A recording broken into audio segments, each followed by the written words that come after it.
my channel. Magluluto na naman po tayo ng isa nating recipe ay ang mussel soup. Sa Leyte, tinatawag namin itong tinolang tahong. Ang ating ingredients ay tahong, onion leaves, onion, ginger, garlic, tomato, sili sigang, chicken cubes,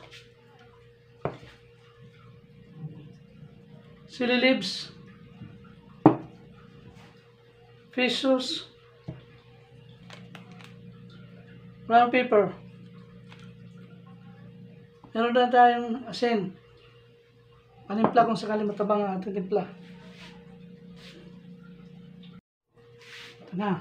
Ito po ang ating nilulutong tahong ay waray-waray version po. Mussel soup. Tahong na pangulam. Oops, yung mga green-minded dyan ha, bawal tayo dyan. Okay, isa natin ang ating pagigisa. Ang ating gigisa ay ang bawang at saka luya.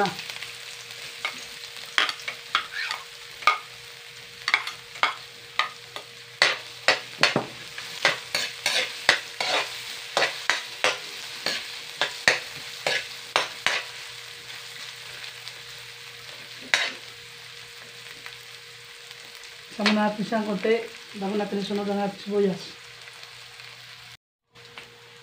After yun, susunod naman natin ang ating kamatis. Ito.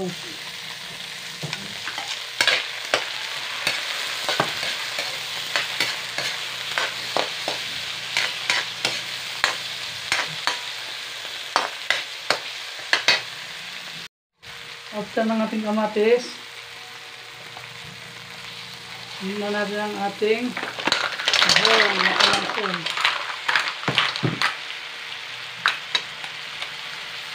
So, the mussel, itahan na natin siya ng cheese.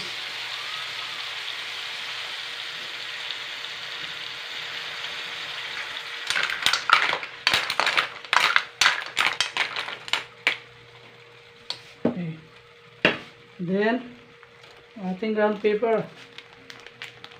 Paminta.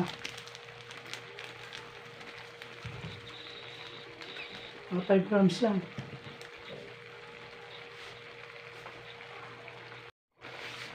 Ito natin siya malagyan ng paminta. Haluin muna natin siya.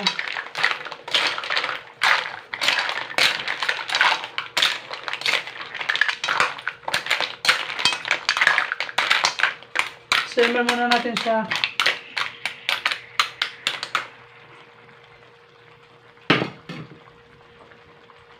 Atin muna sisimula natin siya para lumabas ang kanyang katas.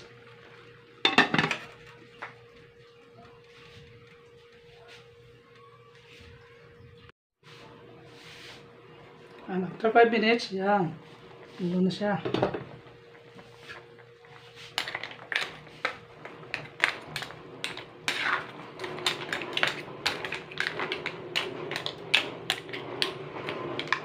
Tignan natin siya.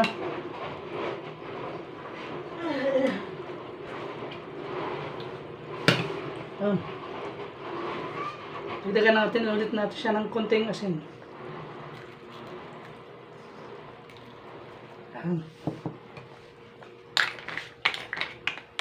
Then, lagyan na natin ang ating yams, kanong sili.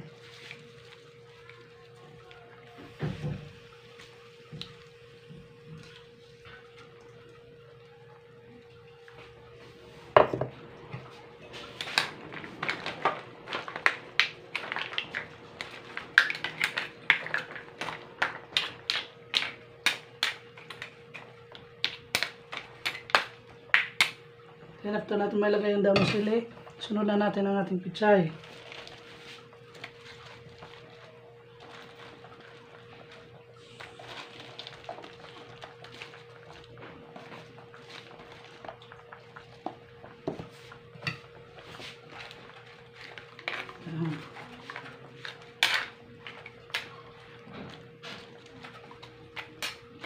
At may lagay ang pitsay. Tapan ulit natin. Kaya natin ulit kumulo. 5 minutes. Then, okay na siya. Pwede na siyang serve. Ayan. Ano na.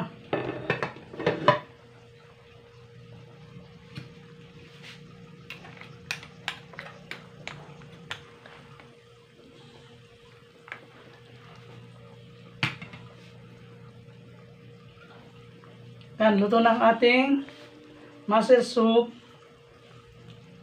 in waray-waray, tinolang tahong.